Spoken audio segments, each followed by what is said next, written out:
"She's hiding something," he said, voice shaking, "and I need you to find out what." He didn't realize that sometimes the truth hurts more than the lie. My name is David Brooks. I have been a private investigator for nearly 20 years. I've learned that the truth is never black and white. It's 1,000 shades of gray. Some days it feels like I don't solve cases, I just open wounds people have worked hard to hide. It was a cold February morning when I met Mark Turner. He looked like every other client who walked through my door. Tired eyes, expensive watch, the weight of suspicion sitting heavy on his shoulders. He didn't waste time on small talk. "My wife is cheating on me," he said flatly. I gestured for him to sit. "How long have you been married?" 7 years, he replied. "We have a daughter. She's 5.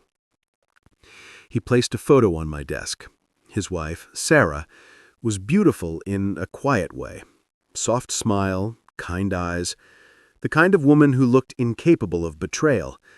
But I've learned not to trust appearances.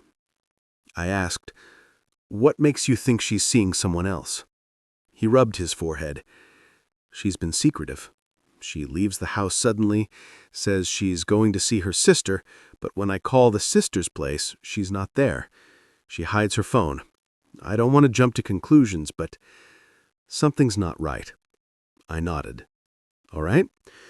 I'll need a week. We'll follow her, check her calls, see who she meets. I'll report everything back to you."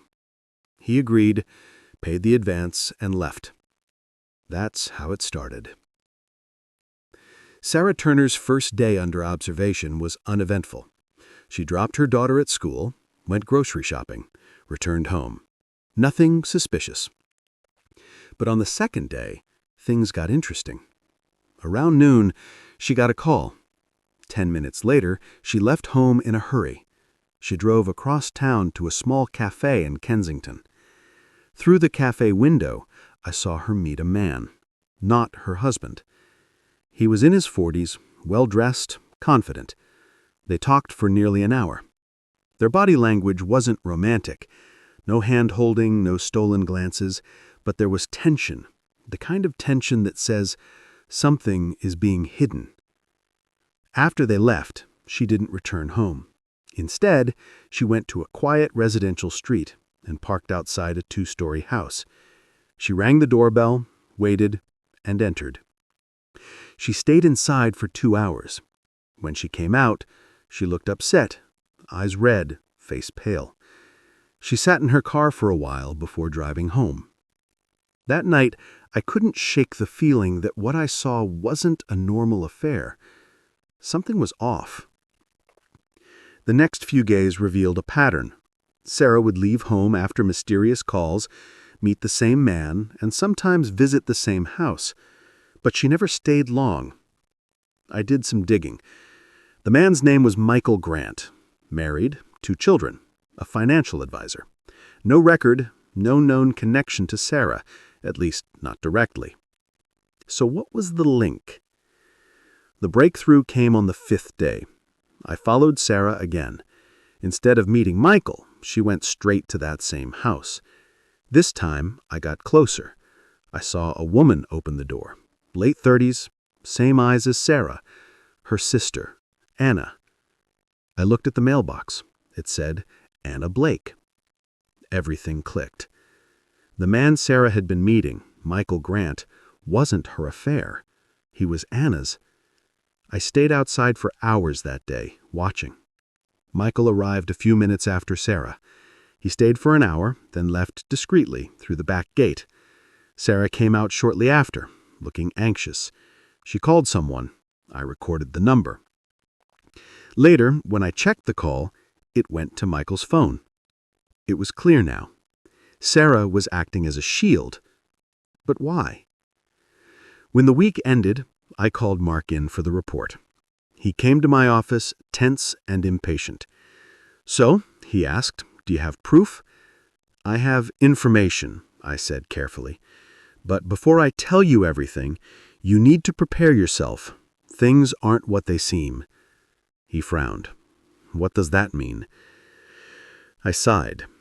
Your wife isn't cheating on you. She's protecting her sister. He stared at me, confused. Her sister Anna is having an affair with a married man named Michael Grant. Your wife has been meeting him to warn him, to manage things, to keep the situation under control. She's trying to prevent Anna's husband from finding out. He sat back, stunned. So all this time, she's lying to me for that? Yes, I said, but not to hurt you. Most cases end there. The client either forgives, divorces, or explodes in anger. But Mark wasn't done. He hired me again, this time to dig deeper into Anna and Michael. If Sarah's risking our marriage to protect her sister, he said, I want to know who she's protecting her from. I didn't like it, but business is business. Over the next few days, I followed Michael. It didn't take long to confirm what kind of man he was. Charming, manipulative, the type who always gets what he wants. He met Anna in secret hotels, promised her things he never meant to deliver. And worst of all, he was also seeing another woman from his office. Anna didn't know. Probably Sarah didn't either. I gathered the evidence, photos, messages, receipts. It was ugly. When I handed it to Mark, he looked disgusted. So my wife's destroying herself to protect a man like him? I nodded. He clenched his jaw. I need to tell her. I warned him, be careful. What you do next could break more than one life. He didn't listen. 2 days later, I got a call from Sarah. I didn't expect her to know me, but she did. Mr. Reed, she said, her voice trembling, my husband told me you were investigating me. Yes, I said slowly. I just want to know, what did you tell him? The truth, that you're covering for your sister. There was silence. Then she whispered, you shouldn't have. Her voice cracked. Anna's husband found out. He confronted her. She's left home with her daughter. Everything's falling apart. I closed my eyes. I'm sorry, Mrs. Turner. I didn't... It doesn't matter now, she said softly. Sometimes telling the truth doesn't fix anything. It just burns everything around it. And she hung up. For weeks after that, I couldn't stop thinking about her words. In my job, truth is currency. People pay for it, demand it, even when they can't handle it. But this case reminded me that truth can be cruel. A month later, Sarah came to see me in person. She looked thinner, older. I thought you'd hate me, I said. She said, I don't hate you.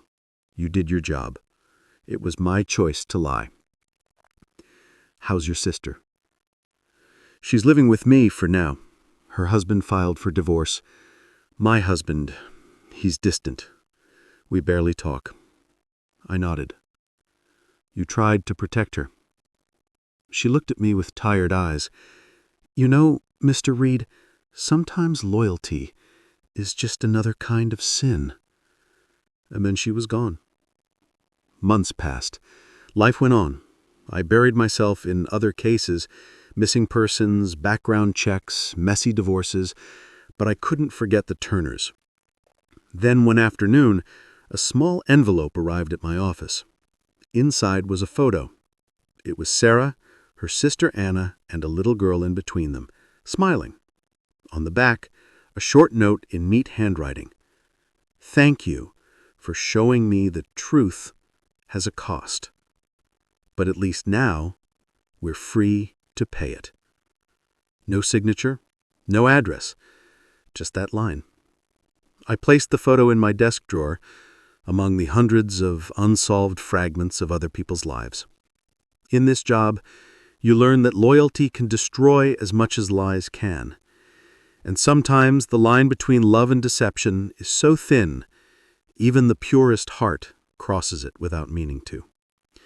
The world isn't full of villains and victims. It's full of people trying to protect the ones they love, even if it means becoming someone they're not. And that, I think, is the cruelest truth of all.